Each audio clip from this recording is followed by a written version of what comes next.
మల్లారెడ్డి కాలేజీలో మళ్ళా బువ్వల పురుగులు వచ్చినాయట.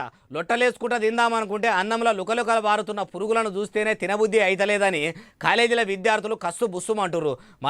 మల్లారెడ్డి కాలేజీలో పెట్టే బువ్వల పురుగులు వచ్చుడేంది, ఎందుకు మారతలేరో ఏం కథనో అరుచుకుందాం పరి.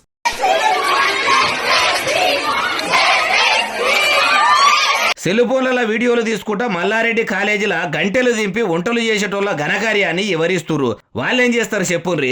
మల్లారెడ్డి ఏ సరుకులు సామాన్లు అయితే పంపిస్తాడో అవిటినే వండి పెడతారు. ఇట్లా అన్నంలో చీపిరి పుల్లలంత దొడ్డు పురుగులు వస్తున్నాయట.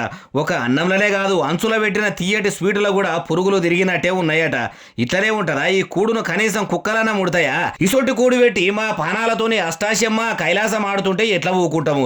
ఈ అన్నంను మల్లారెడ్డి ఇంటోళ్ళు తింటారా? వాళ్ళింటోళ్ళే మనుషులు గాని మేం కాదా? మా దగ్గర లక్షల ఫీజులు గుంజుకుంటా ఇట్లనేనా కూడు పెట్టేది?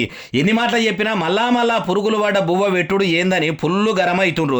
మల్లారెడ్డికి మస్తు కాలేజీలు ఉన్నాయి. ఏ కాలేజీలు అంటే మేడ్చల్ జిల్లా గండిమైసమ్మలో ఉన్న మల్లారెడ్డి ఇంజనీరింగ్ కాలేజీలా. ఓ మల్లన్న, మల్లె పువ్వులోనే ఉండవలసిన బువ్వల మల్లెలే ఎల్లుతున్నాయట. వీటి కథేందో చూడంటురు ఈ ముచ్చట ఇన్నోళ్ళు.